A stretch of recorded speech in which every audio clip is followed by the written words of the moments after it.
छीन नहीं सकता, तो उस आत्मा की शक्ति को हम कैसे जागृत करें? छीन नहीं सकता, लेकिन हम खुद ही उद्घाटित ना करें तो, स्वयं ही अपनी शक्ति को छुपाए बैठे रहें तो छीन नहीं सकता। एक धनवान सेठ के यहाँ पैसा है, चोर नहीं ले जा रहा है, लेकिन वो स्वयं ही उपभोग नहीं कर रहा, उपयोग नहीं कर रहा है, तो धन क्या करेगा? धन ने ताला लगा के रख दिया, अब वो क्या करेगा? धन उसको उपयोग ही नहीं करना, कोई छीन भी नहीं रहा है। तो ऐसे ही आत्मा की शक्ति को कोई छीन नहीं सकता, लेकिन हम उसका उपयोग भी तो नहीं कर पा रहे। और उपयोग करने में हमारे दो कारण हैं, हमारे के किया हुआ अतीत का अपराध, और वर्तमान में हमारा इतना पुरुषार्थ नहीं है। जितना पुरुषार्थ आप पाप के लिए करते हो, इतना पुरुषार्थ यदि धर्म के लिए करो तो तुम धर्मात्मा बन जाओगे, जैसे पाप के लिए। आप खुद देख लीजिए, आप संसार के लिए आपका सुबह से शाम तक कितना पुरुषार्थ है, कितना सोच है, कितना चिंतन करते हो। मान लो आपको सपोज करो व्यापार है, अब उसके संबंध में कितना सोच रहे हो, कैसे व्यापार करना, कैसे चलाना, नौकरों को कितने लगाना, कितने बजे खोलना, कहाँ से माल लाना, ये सारा तुम्हारे दिमाग चलता है कि नहीं? चलता है। किसी भी चीज में, संसार के हर कार्य में तुम जितनी मेहनत करते हो वो भाग्य से नहीं मिलता। रोटी भी तुम्हें भाग्य से नहीं मिल रही है, उसके लिए तुम्हें कितने टेंशन करना पड़ते हैं तो आप लोग जानते हो। जो पैसा तुम्हारे पास आ रहा है भाग्य से नहीं आ रहा। कोई खजाना रखा हो, भाग्य से चक्रवर्ती के पास आता है, अक्षय निधियां। पंचम काल में किसी के पास भाग्य से पैसा नहीं आता, उनको भी पुरुषार्थ करना पड़ता है। दिन रात मेहनत करते, मन भी उसी में, टेंशन भी उसी में।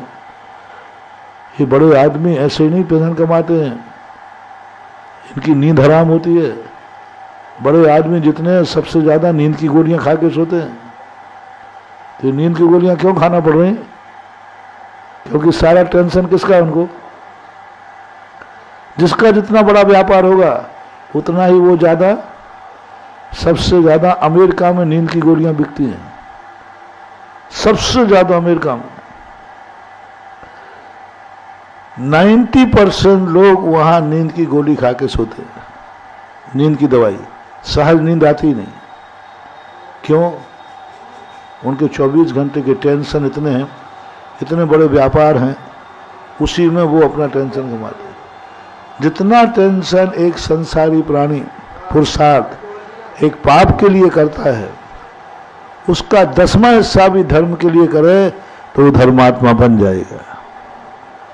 आप पढ़ाई को देख लीजिए, जितनी पढ़ाई के लिए आपका बच्चा 16 साल पढ़ता है, कितना पढ़ता है स्कूल में? 8 घंटे। कोचिंग, घर पे होमवर्क, कितना पढ़ता है? तब वो 16 साल में किसी एक विषय का मास्टर बन पाता है। उतनी पढ़ाई यदि धर्म की वो 16 साल करे तो वो जगत का बहुत बड़ा पंडित बन जाएगा, लेकिन नहीं करता। तो ये सारी की सारी कमियां हमारी रुचि की, हमारे प्रमाद भाव की रहती हैं, इसलिए ऐसा होता है।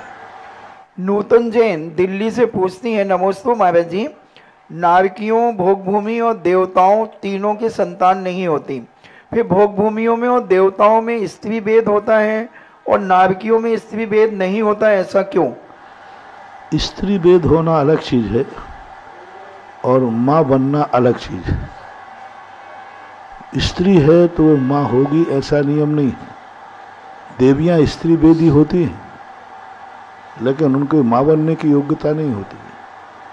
भोग भूमियों में स्त्रियां होती हैं, लेकिन पूरी जिंदगी में माँ बनने की योग्यता नहीं होती। मात्र उनके 9 माह शेष रहेंगे जिंदगी के, तब ही उनमें मातृत्व करने की योग्यता आती है। असंख्यातों वर्षों तक वो जीवित रहेंगे दोनों, कोई उनके संतान नहीं होगी। जब उनका अंतिम 9 माह जिंदगी शेष रहेगी, तभी उनके अंदर माँ बनने की प्रोसेस या प्रक्रिया जो होती है वह शरीर में से उसी प्रकार की परिणति होगी।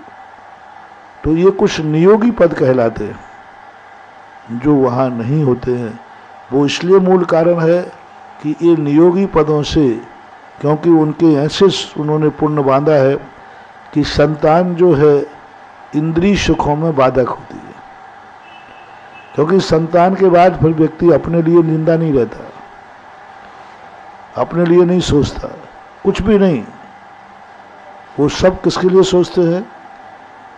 आप लोग गृहस्थ लोग हैं, किसके लिए सोचते? फिर बच्चों के लिए सोचते हैं। स्त्री के संतान होने पर स्त्री बच्चे का जाना सोचती है कि पति को?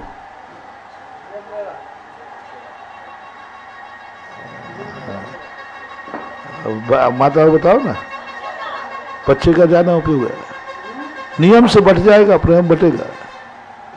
दोनों में से ज्यादा यदि उसको धोना तो पहले बच्चे को ध्यान देगी, तो ये बट गया। तो देवताओं में, भोग भूमि में इन दोनों का राग भाव इतना तीव्र होता है कि इन दोनों का राग भाव संतान के कारण बट ना जाए, इसलिए वहाँ संतानें नहीं होती। एक ही कारण होता है और कोई कारण नहीं है, क्योंकि उनका प्रेम, उनका राग बढ़ जाएगा, इसलिए उनका राग होने से देवताओं को ऐसी परिणति है। दीप्ति जैन आगरा से पूछती है, नमोस्तु महाराज जी, अगर कोई देव विक्रिया करके मच्छर बनकर के किसी के मुख में चला जाए तो क्या उसे मांस भक्षण का दोष लगेगा?